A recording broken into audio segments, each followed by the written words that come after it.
In the grim darkness of the far future, even death is no excuse to stop fighting. For the most elite warriors of humanity, the Adeptus Astartes, the Space Marines, duty can extend beyond the grave.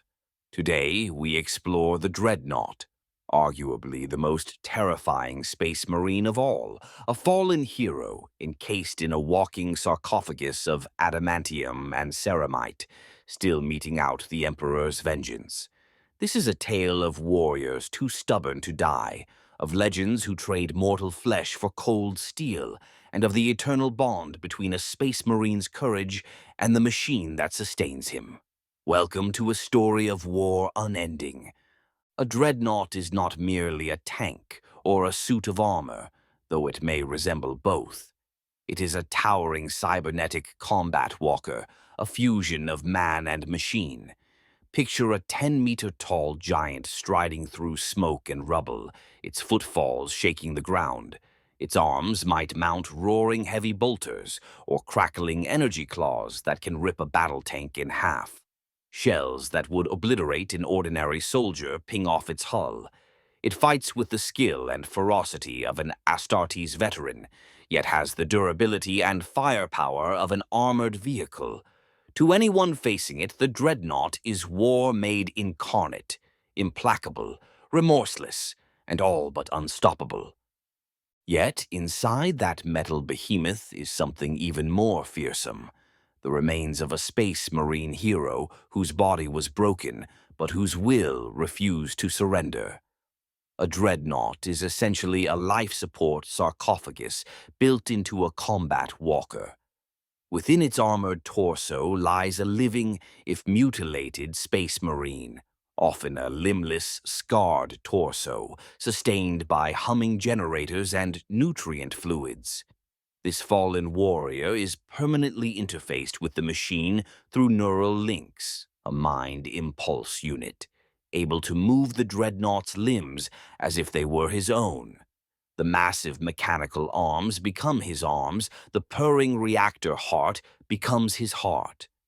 In essence, the dreadnought's metal body is an extension of the space marine's will, driven by a mind that has witnessed a lifetime of battle, and then some.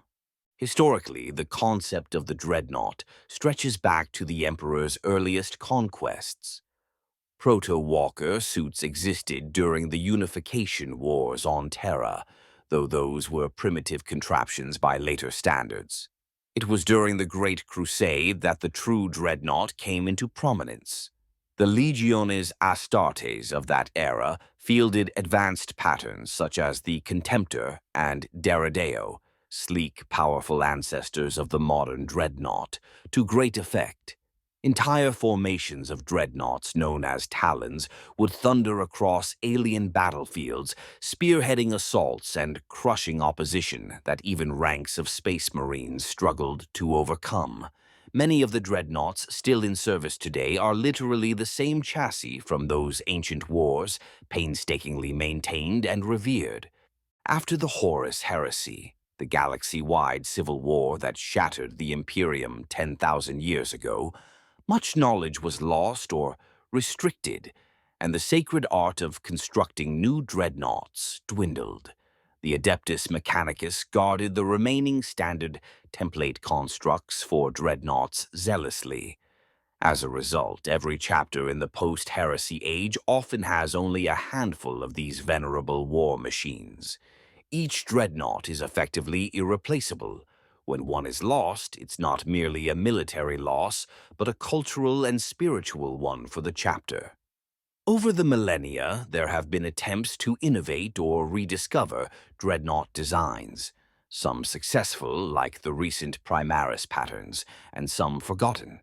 But by and large, the dreadnoughts that stride to war in the 41st millennium carry the legacy and even the physical relics of those built in far earlier times. They are relics as much as warriors, links to an era when gods and primarchs walked the stars. How does one end up entombed in such a walking tomb? It's not a fate any space marine actively seeks out. There is no career path for becoming a dreadnought. The only way to earn this dubious honor is to get yourself nearly killed in a manner so glorious that your chapter refuses to let you actually die. We're talking about the valiant last stand, the single-handed defense of a breached fortress gate, the slaying of a Xenos warlord at the cost of one's own life. Feats that pass into legend. When a space marine suffers mortal wounds, say blown apart by a plasma blast, bisected by the claws of a tyrannid monstrosity, or crushed under a collapsing building, and yet somehow clings to the last threads of life, his apothecary, battlefield medic, may retrieve what's left of him. If that warrior is deemed exceptionally valorous and too valuable to lose, and if a Dreadnought chassis is available, the chapter will enter him within the sarcophagus of a Dreadnought. In other words, instead of a funeral, he gets an upgrade. This upgrade, however, is as much a curse as it is an honor. Imagine a waking existence confined to a metal coffin, wired into machines, kept alive by tubes and cybernetics. For the dying space marine, it's a second chance to serve, but at the cost of ever again living as a man. Once interred, he will never again know the sensation of sunlight on his face or wind in his hair. If he had any hair. Many space marines are bald, but that's the least of his worries now. He will never take off that armor. It is his body now. The transformation is irreversible and total. From the moment the Dreadnought's hatch is sealed, the space marine inside ceases to be a flesh-and-blood warrior and becomes something between a man, a machine, and a legend. Space Marines refer to their Dreadnoughts as ancients or old ones. These warriors have truly earned those titles. Some have been fighting on and off for centuries or millennia. Their memories stretch back to times that other Marines know only from history books or myth. They remember the chapter's founding heroes, bygone crusades, even the heresy itself if they're old enough. This makes them living repositories of knowledge and tradition. A Dreadnought might recall battle tactics from a war fought 5,000 years ago as if it were yesterday, because for him, it practically was. Such ancient wisdom makes them invaluable as advisors and mentors to their chapter. But it also means they carry heavy burdens of grief and experience. They have watched countless battle brothers, and perhaps friends if Space Marines dare use the word, grow old, die, or turn to dust while they endure. They've seen the galaxy change around them, and not always for the better. To preserve both their lives and sanity, Dreadnoughts spend most of their time in slumber. Extended neural interfacing with a war machine takes a mental toll. Over long periods, an awake Dreadnought's human mind can grow weary, confused, even unstable. Thus, when not fighting, the custom is to let these warriors rest. Within each chapter's fortress monastery, there is usually a reverent hall or vault where the Dreadnoughts are housed. Picture a grand chamber lined with alcoves or raised daïses, each holding a silent giant shrouded in semi-darkness. These resting Dreadnoughts might be posed kneeling, like knights awaiting a call to arms, or secured in stasis caskets. Tech Marines and chapter serfs tend to them as if caring for slumbering kings. Oil is applied to joints, purity seals and parchments bearing prayers are affixed to armor plates, and soft litanies of maintenance are chanted. It's both an engineering task and a religious ritual. Battle brothers occasionally visit the hall to pay respects, as one would visit a mentor's tomb, except these tombs might stir and speak if duty demands. One cannot help but wonder, what does a Dreadnought sense or dream during those long years of sleep? Some say that entombed space marines experience a sort of suspended animation, a dreamless void that makes centuries pass in an eye blink. Others suggest their minds wander in nightmares or memories, reliving old battles, conversing with the shades of long-dead comrades, perhaps even communing in some distant way with the Emperor's spirit. There are tales of dreadnoughts awakening and describing vivid dreams of feasting in the halls of their Primarch or fighting phantoms of the past. Whether those are true visions or just the echo of a superhuman mind trying to fill the darkness, only the ancients themselves know, and most aren't inclined to indulge idle questions about their sleep. What is certain is that awakening can be jarring. Imagine opening your eyes and the last time you were conscious was 200 years ago. The world has moved on without you. Occasionally, an ancient will awaken disoriented, believing himself still in a previous era, or demanding to speak with a commander who died long ago. The chapter's caretakers handle these moments with gentle respect, and perhaps a quick briefing on what millennium it is now, before aiming their ancient warrior toward the new enemy at hand. When the chapter has need of one of its dreadnoughts, the awakening is a moment of both reverence and urgency. A tech marine will oversee the reactivation sequence. In the quiet gloom of the Dreadnought vault, runes begin to glow, machines hum, and the sarcophagus's occupants are brought back to awareness. Hydraulic locks disengage with a hiss. The Dreadnought's optics flare like giant eyes opening. Often the first sound is a booming vox-amplified growl as the ancient greets the waking world, sometimes a recitation of his name and honors, or perhaps a curt demand for a status report. "Who do I need to kill this time?"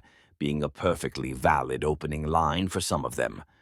Ritualistically, an honor guard of space marines might be present, standing at attention. They treat the Dreadnought not merely as a war machine, but as the honored veteran and comrade that it is. It's customary to salute and formally address the awakened one. "Ancient, the chapter calls upon you." Or, "Brother, we march to war and would be honored by your presence." Only then does the great warrior truly stride forth, the slumber of ages sloughing off and the familiar lust for battle rising to the fore.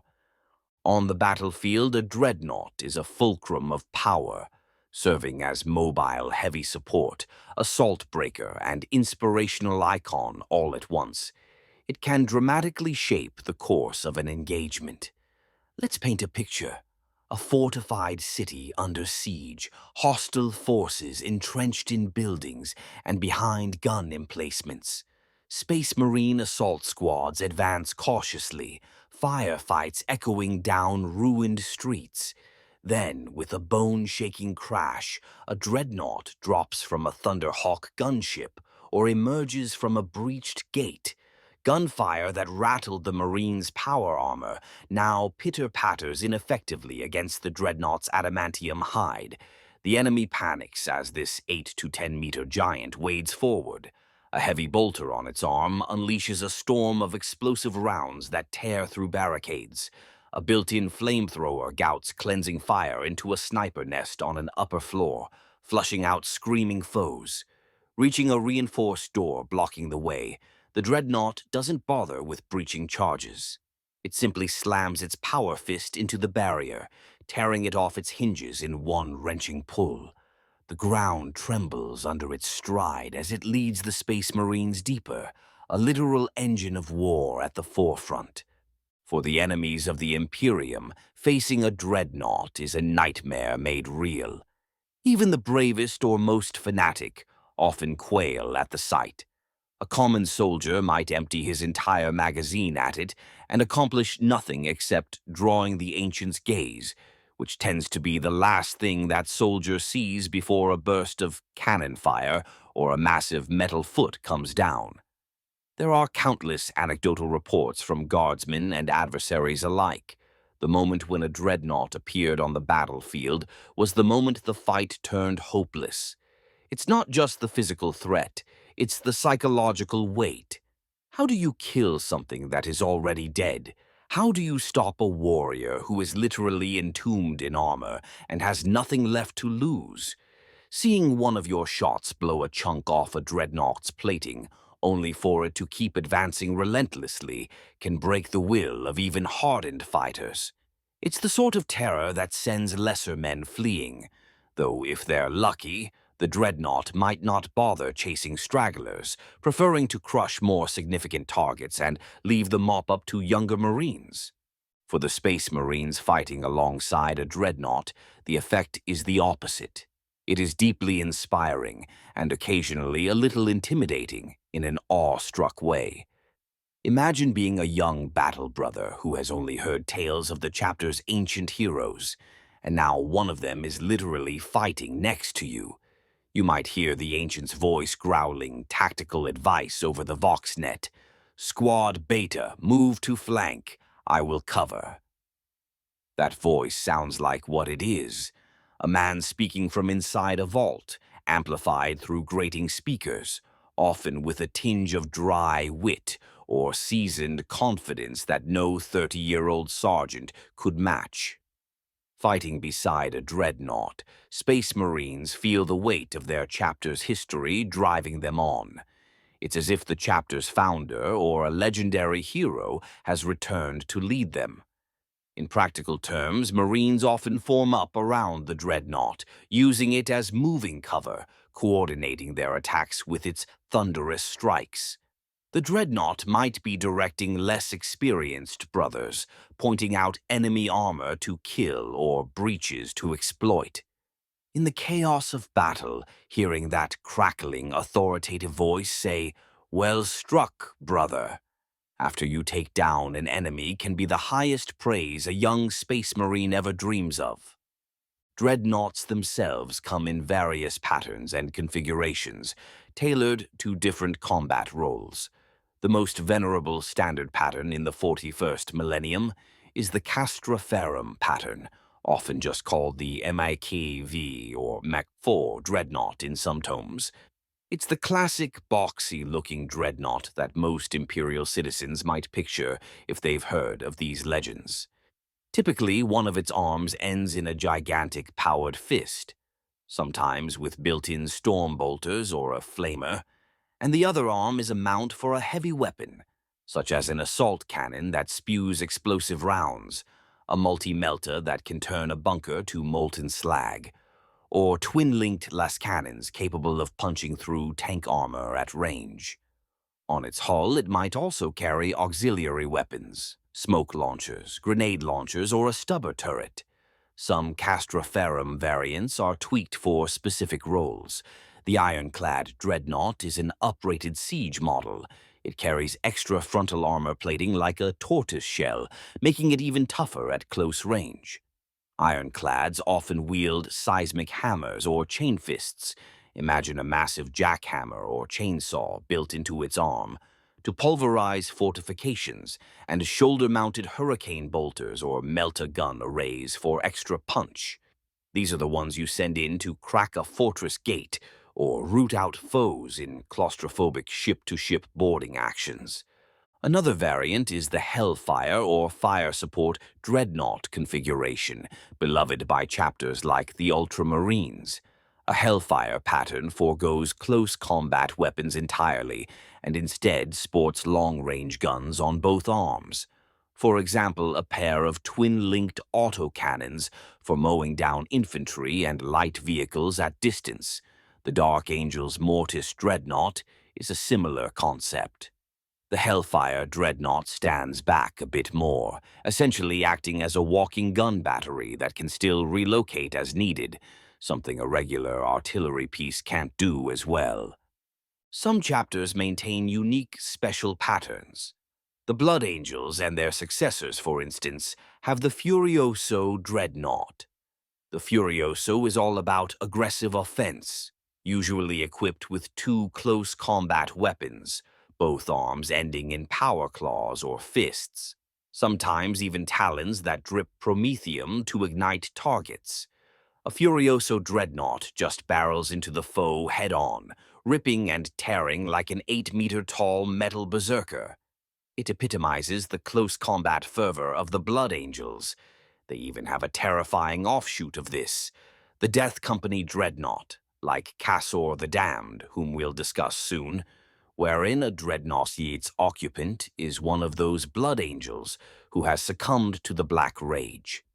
Imagine a dreadnought that's already a deadly rampaging engine, but piloted by a half-insane marine consumed by visions of his Primarch's death. The result is as frightening as it sounds to friend and foe alike. There are also dreadnoughts that carry particular honors or roles. Venerable dreadnoughts are not a separate pattern of machine, but rather a title given to those that house the oldest and most esteemed warriors. Venerable dreadnoughts often have better craftsmanship or relic components, and their machine spirits, the quasi-consciousness of the machine, are said to be more responsive. On the tabletop, if one were to think of game terms, venerable dreads are a tad harder to kill, reflecting how determined and skilled their pilots are at not getting blown up. Or maybe it's just the luck of the truly ancient. They also tend to be covered in more ornamentation, scrolls naming centuries of victories, purity seals, carved reliefs of the chapter's iconography, etc. These are walking shrines as much as weapons. In rare instances, a chapter will even enter one of its psychers or chaplains into a dreadnought. Yes, librarian dreadnoughts exist. The Blood Angels notably use them. Picture a massive armored war machine that not only has a power fist and plasma gun, but can also unleash psychic lightning or mind bolt blasts. It's like a battle tank that can do wizard tricks. Enemies expecting a straightforward heavy unit are in for a rude surprise when that dreadnought starts warping reality around it. Then there are chaplain dreadnoughts, which are exactly what they sound like, a zealous chaplain entombed, who continues to minister to the faithful even as he cracks heads.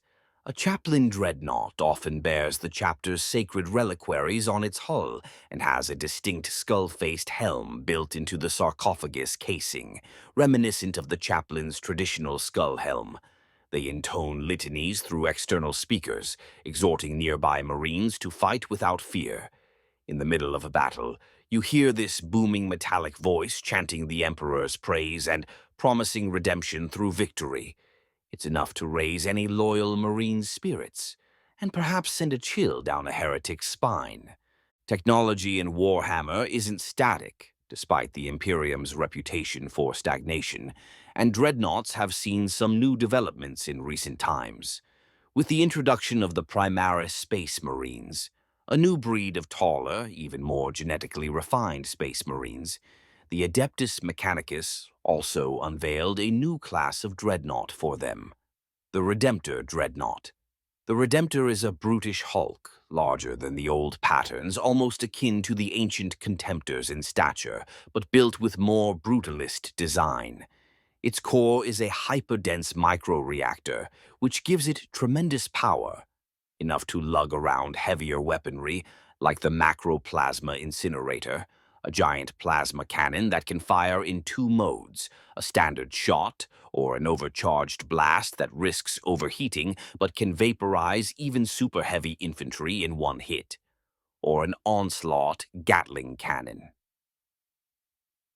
Basically, a rotary cannon that spits high-caliber rounds at an insane rate. One arm typically ends in a Redemptor fist, larger than the old power fists, which can have a built-in secondary gun like a heavy flamer or another Gatling gun. The Redemptor sacrifices a bit of the elegance of the older dreadnoughts for sheer aggressive output. It barrels forward, guns blazing, then smashes what's left at close range. However, this innovation came at a cost, as often is the case with the Mechanicus. The systems of a Redemptor dreadnought are extremely taxing on the pilot. The neural feedback, the raw power coursing through the interface, is overwhelming. The Mechanicus designers, in their cold logic, considered the pilot almost like a replaceable fuse. If he burns out, well, a small price to pay for an engine of war that might win a battle. And burnout they do. Many Primaris Marines interred in Redemptors can only endure a limited number of combat deployments before their biological components fail. There are grim reports of Redemptors standing silent on the battlefield after a hard-won victory, only for the Tech Marines to open the sarcophagus and find the hero inside has been effectively cooked. reduced to a lifeless husk by the stress and neural strain. To the Adeptus Mechanicus, this is an unfortunate but acceptable trade-off. To the Astartes chapters, it's a tragedy, albeit one they accept if it means the chapter survives. It adds another layer of poignancy. These newest dreadnoughts burn the candle at both ends, blazing brightly but briefly, the pilot giving literally all that remains of his life in a final blaze of glory. To truly understand what makes dreadnoughts so compelling and terrifying, it helps to hear some of their stories. Let's delve into a few famous dreadnoughts and their great deeds, tales recounted in chapter legend and imperial record alike. First, there is Bjorn the Fell-Handed of the Space Wolves chapter. If any single dreadnought deserves the title legendary, it's him. Bjorn is, as of the 41st millennium, the oldest living space marine in the galaxy.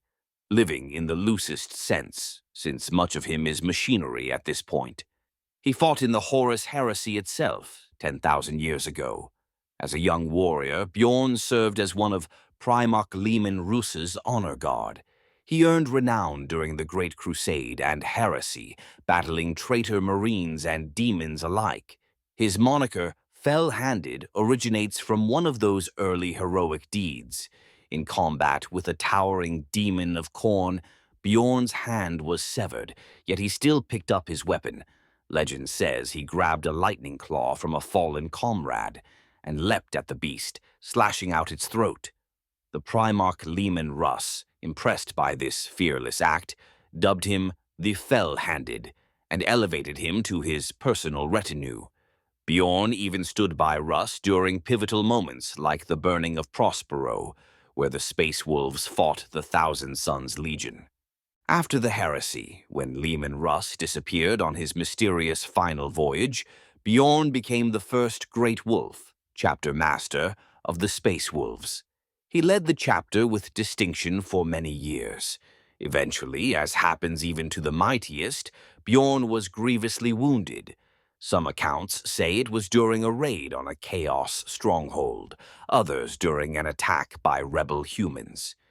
Near death, he was interred in a dreadnought to save his life, and thus began his second career as the eternal warrior of Fenris. As a dreadnought, Bjorn continued to serve with ferocity. In the centuries afterward, he fought in wars too numerous to list, from repelling a massive orc wag to dueling the traitorous Primarch Magnus the Red, now a demon prince, during the catastrophic burning of Fenris. In that fight, Bjorn managed to badly hurt Magnus. Some say the most damage Magnus had taken since fighting Russ himself, before Magnus shattered Bjorn's weaponry and nearly destroyed his chassis. Even so, Bjorn survived, and his mere presence had rallied the Space Wolves to ultimately drive off the invaders. Because Bjorn is such a precious living relic, the Space Wolves now wake him only rarely. He's said to slumber for decades or centuries at a time in the Fang, their fortress, in a special vault deep beneath the surface. They rouse him in times of greatest need, like when the chapter's very existence is threatened, or occasionally for matters of great ceremonial importance.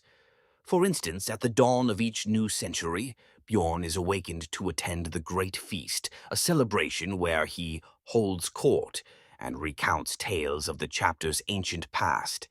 Picture that scene.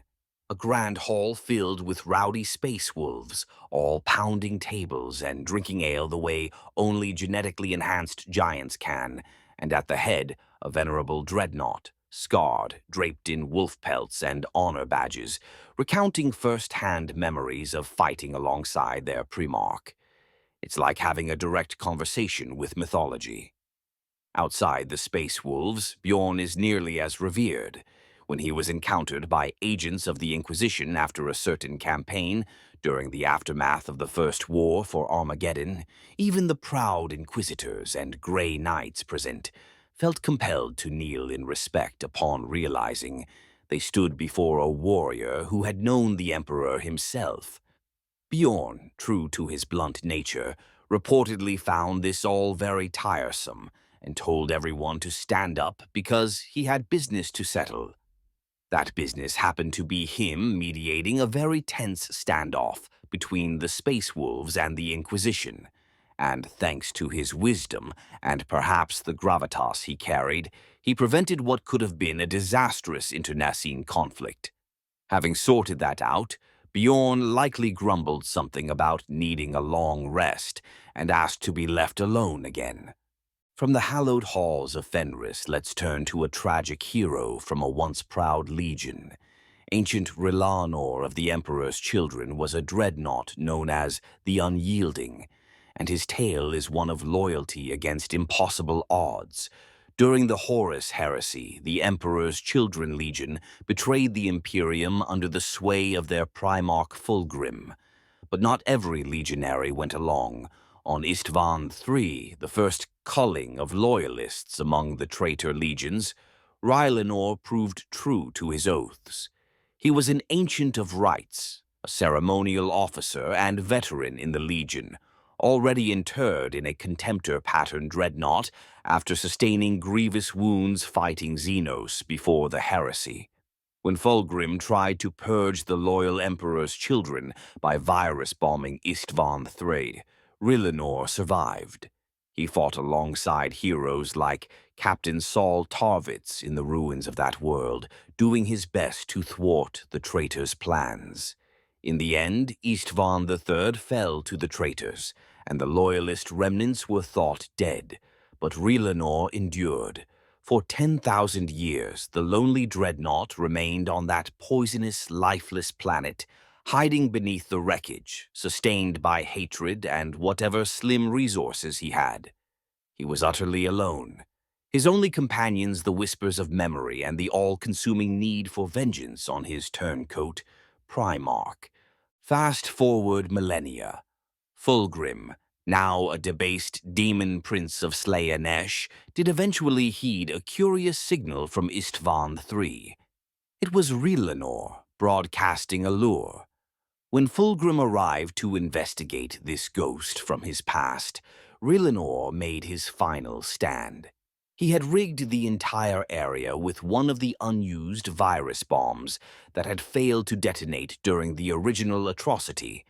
As Fulgrim confronted the lone contemptor, Relanor detonated the device. The resulting cataclysm obliterated the already ruined landscape in a green cloud of deadly biocatalytic virus and flame. Fulgrim, being a demon primarch, was terribly wounded but not killed. As the story goes, he was scarred and his pride wounded more than anything. But Relanor's act denied Fulgrim his prize and exacted a measure of poetic justice for the loyal brothers slain so long ago. Relanor himself was destroyed in the explosion, finally earning the rest that had been denied him for ages. His memory survives as a legend, a byword for unwavering loyalty. In official Imperial records, Relanor was long listed as presumed killed in action, but amongst those who know the truth, he's honored as the Dreadnought who waited centuries for revenge and delivered it. Now, consider the tale of Breath Ashmantle of the Salamanders, a chapter famed for resilience and fiery wrath. Once he was Captain Sokar Breath of the Salamander's Fourth Company, a fearsome warrior known for his stubborn determination, even by Salamander standards, and merciless approach to the Emperor's foes. During a campaign cleansing the moons of Imgal from a Genestealer infestation, Bray Arth was mortally wounded. His body was shattered, but his indomitable spirit lingered on. The Salamanders have a special reverence for their war gear and heroes. After much deliberation and reading of omens, they decided to enter Bray Arth in one of their chapter's most ancient relics, a unique ironclad dreadnought chassis called the Iron Dragon. Salamander's legend holds that the Iron Dragon was forged by their Primarch Vulcan himself. It's an irreplaceable artifact, ornately detailed and incredibly powerful, but also temperamental. Only a marine with a will of iron could master the Iron Dragon's machine spirit without losing himself. Bray Arth was such a man. Upon taking up this new iron form, Braciarth wasted no time in adding to his saga. During his very first deployment as a Dreadnought, amid the smoky depths of an Underhive rebellion, Braciarth pursued a band of Chaos renegades into the subterranean tunnels beneath the city. Days passed with no contact. Most assumed the Ancient was lost, perhaps ambushed in the dark by foul sorcery, or simply trapped by a cave-in. But 9 days later, the earth trembled and a massive, soot-stained dreadnought smashed up through the concrete floor of a plaza. It was Braciarth. He had spent over a week hunting and exterminating every last foe in the underground labyrinth. His green armor was completely blackened by ash and grime, almost unrecognizable. Not a single inch was unmarred. When amazed fellow salamanders greeted him, he supposedly rumbled, "Area secure," as if nothing were out of the ordinary. From that incident, he earned the name Ashmantle, literally mantled in ash. Braciarth continued to serve with distinction. He was notably awakened to fight in the Badab War, where renegade Space Marine chapters had turned against the Imperium.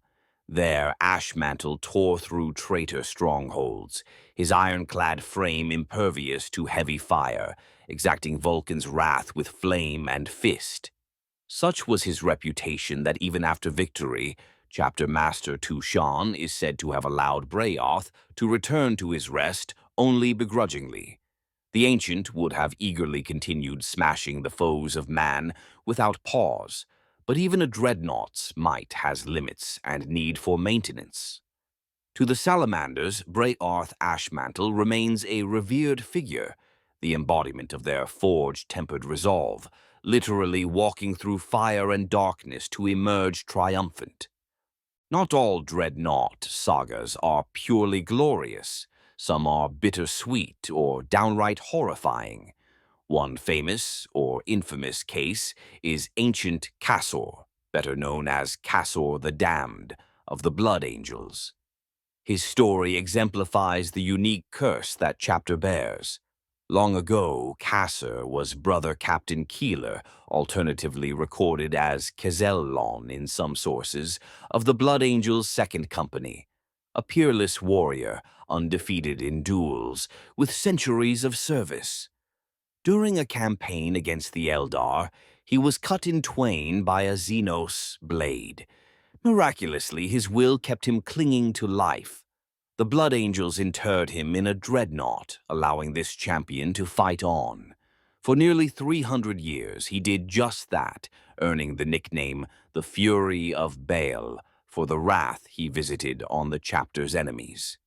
But the Blood Angels carry the Black Rage in their gene seed, a creeping insanity that can strike even the mightiest hero, drowning him in hallucinations of Sanguinius's last stand.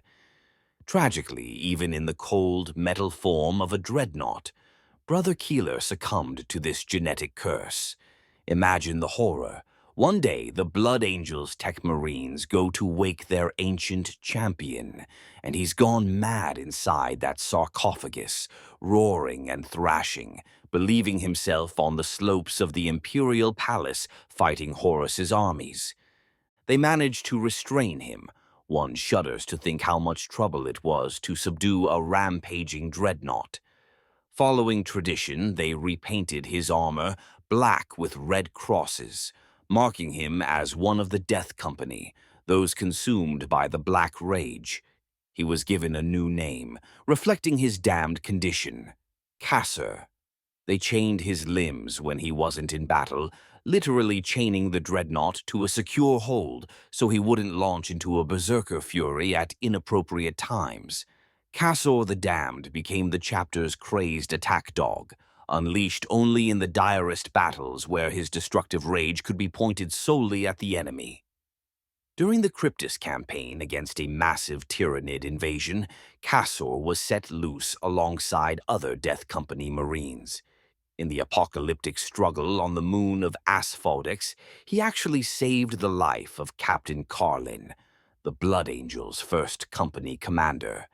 As Carlen was about to be slain by a giant tyrannid creature known as the Spawn of Cryptus, Cassor barreled in, intercepting the blow with his own armored body, and proceeded to tear the Xenos limb from limb. Even that wasn't enough to put him down. Consumed by battle madness, Cassor then charged a monstrous Carnifex, a huge tyrannid war beast, and engaged it at point-blank range. In the ensuing clash, the Carnifex was destroyed, and so was Cassor's Dreadnought body. When the smoke cleared, the Blood Angels found Cassor's chassis shattered, and the ancient warrior within finally dead. After the campaign, Commander Dante read the roll of honored dead. Upon reaching Cassor's name, he paused, recalling the proud Captain Keeler that Cassor once was. Dante decreed that in the annals of the chapter, Cassor would be remembered by his original name and deeds, not just as a deranged monster. In effect, death had finally expunged the curse from their brother, and he was given back his honor. The tale of Cassor the Damned is a solemn reminder that even a dreadnought, normally a figure of stability and wisdom, can fall victim to inner demons. It underscores the fine line between a living icon and a cautionary tale. Virtually every chapter can tell you about some heroic dreadnought in its ranks, or tragic ones. The Ultramarines speak of ancient Gallatin, who fell holding the line against endless tyrannids on Prandium, or of ancient Helveticus, who guarded Gilliman's stasis tomb for centuries. The Imperial Fists recall ancient Thassaeus, who fought on the walls of the Imperial Palace in the Horus Heresy, and still advises their chapter masters. Even lesser-known chapters have their revered ancients. The Iron Hand's ancient Banus led an entire clan company after his interment, turning his personal tragedy, wounds taken during the heresy, into a symbol of the Iron Hand's credo that flesh is weak, but the machine endures. The Howling Griffins have a story of Chaplain Dreadnought Titus, who, during the Badab War, allowed himself to be surrounded and destroyed by traitors to buy time for his brothers. The humbled enemy, impressed by his stand, even laid his broken sarcophagus to rest in a circle of their own fallen's weapons, an honor from enemy to enemy. Such tales are countless. Thus far, we've discussed loyalist dreadnoughts, those serving the Emperor. But there are, of course, those who serve chaos. The traitor legions and renegade chapters also make use of dreadnoughts, though in their hands this gift becomes a twisted curse. Chaos dreadnoughts are often called Hellbrutes now, to distinguish just how corrupted they've become. Imagine the same concept, a mortally wounded super soldier entombed in a machine. But remove the discipline and faith, and add the mutating, maddening influence of the warp. The result is as horrific as you'd expect. Many Chaos Dreadnought pilots eventually lose their sanity utterly. Some have been trapped in their metal coffins for 10,000 years, with only hatred and the whispers of demons for company. They rampage in battle in a state of perpetual psychotic fury. Chaos warbands literally treat them like attack dogs, locking them up between battles, often in chains or sarcophagus stasis, because otherwise they might go berserk on their own allies. When a fight is about to begin, they'll unleash the Hellbrute, pointing it at the enemy and standing back to let the thing vent its centuries of pent-up bloodlust. The physical form of a Chaos Dreadnought often reflects its corruption. The once clean lines of a Contemptor or Castroferum are warped and fused with fleshy growths and demonic visages. Tubes might spill out like entrails, armor plates corroded and spiked. Some Hellbrutes graft additional limbs or weaponry in grotesque ways. The Emperor's children, hedonists of chaos, have sonic dreadnoughts that mount immense speakers and warp amplifiers, so instead of an assault cannon firing shells, it blasts demonic noise that can liquefy organs. The Death Guard's plague-infested Hellbrutes ooze diseased ichor and carry batteries of slime projectors. In battle, a Hellbrute is terrifying and unpredictable. It might charge headlong like a rabid beast, guns firing wildly, or sometimes its original tactical acumen flickers through and it executes disturbingly effective maneuvers, all while howling unspeakable war cries. There are a few Chaos Dreadnoughts who still retain more of their mind, becoming dark mirror images of loyal ancients. For example, Malcarion, the war sage of the Night Lord's Legion, was interred in a Dreadnought after the Siege of Terra. Unlike many of his peers, he kept a hold, mostly, on his sanity and tactical brilliance. He essentially acted as an advisor and occasional battering ram for his warband.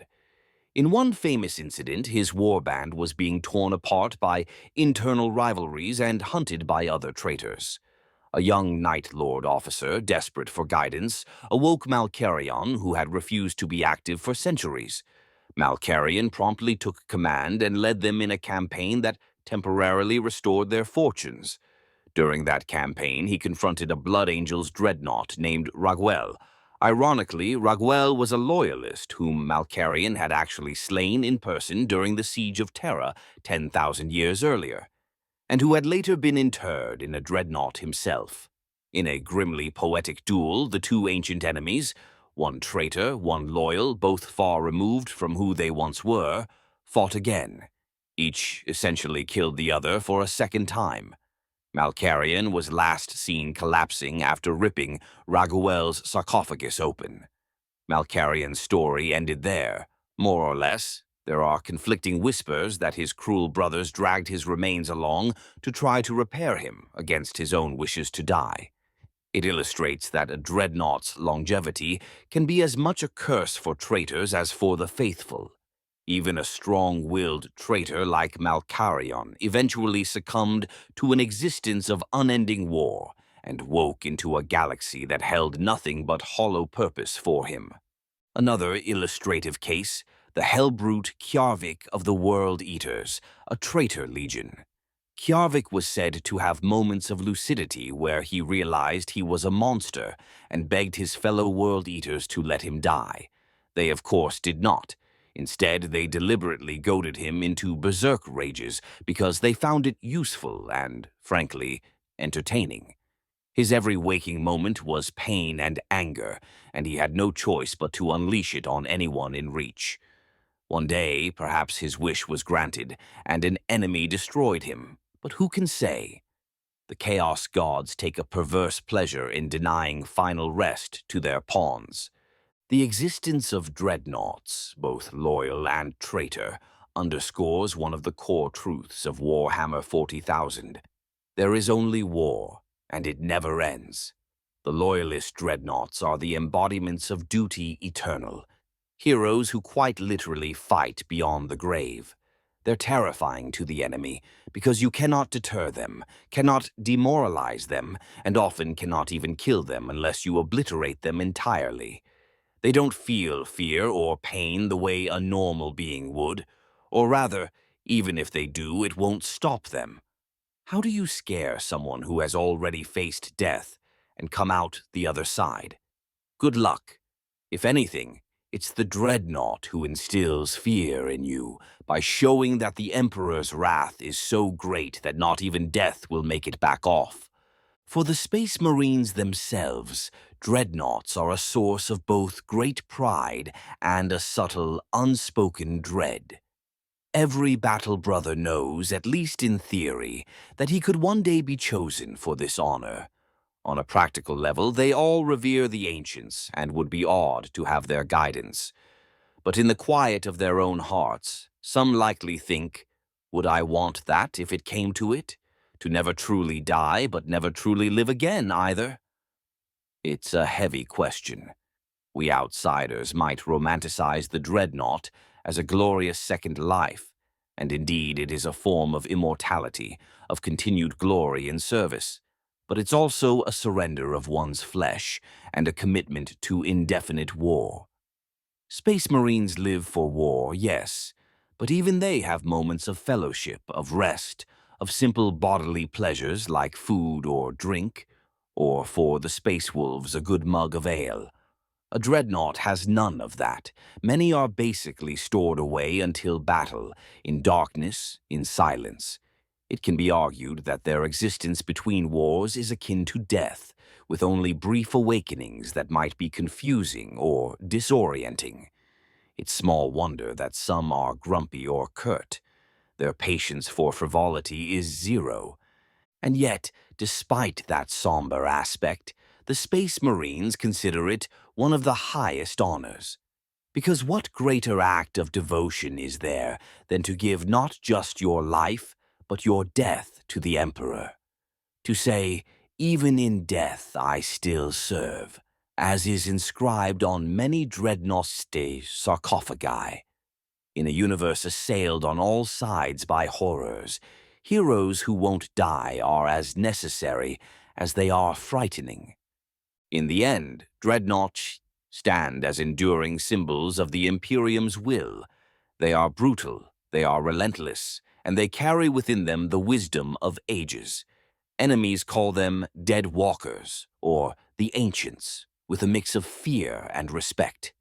Allies step a little lighter and straighten their backs when in the presence of an ancient, not out of fear but out of reverence and the desire to prove worthy of fighting alongside a legend. When a dreadnought falls, which is rare, but it does happen if the enemy is lucky and the circumstances dire, the chapter will go to extraordinary lengths to reclaim the body. Often it's not even about hoping the hero inside could be saved. If the sarcophagus is breached, the occupant usually perishes.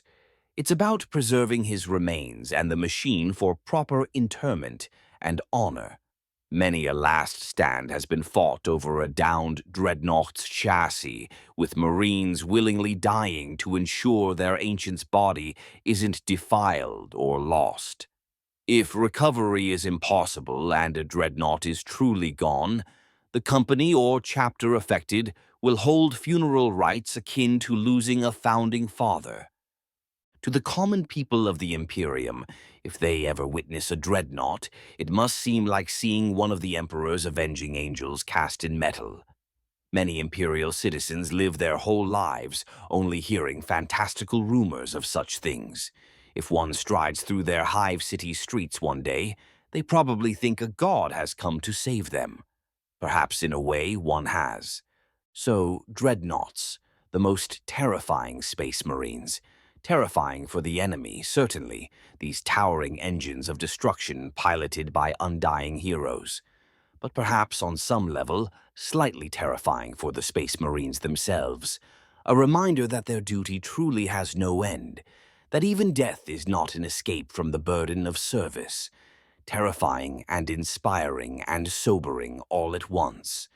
In the grim ledger of the far future, a dreadnought is both an asset and a statement. It says to the foe, "No matter what you do, we will not yield. Kill us, and we will rise again stronger. We have heroes who will fight you even when life has left them." It says to the Imperium's people, "See the price we are willing to pay for your safety, and take heart." And to the Space Marines, it whispers, "There is always more duty to be done." Ultimately, these ironclad veterans embody the Imperium's defiance. They will continue to stand long after a normal warrior would have fallen, anchored by faith and fury. They are the bulwark that holds when all else fails, the fist that strikes when all others are broken. As long as a single noble soul is willing to inhabit those ancient metal shells, the Imperium of Man will never admit defeat.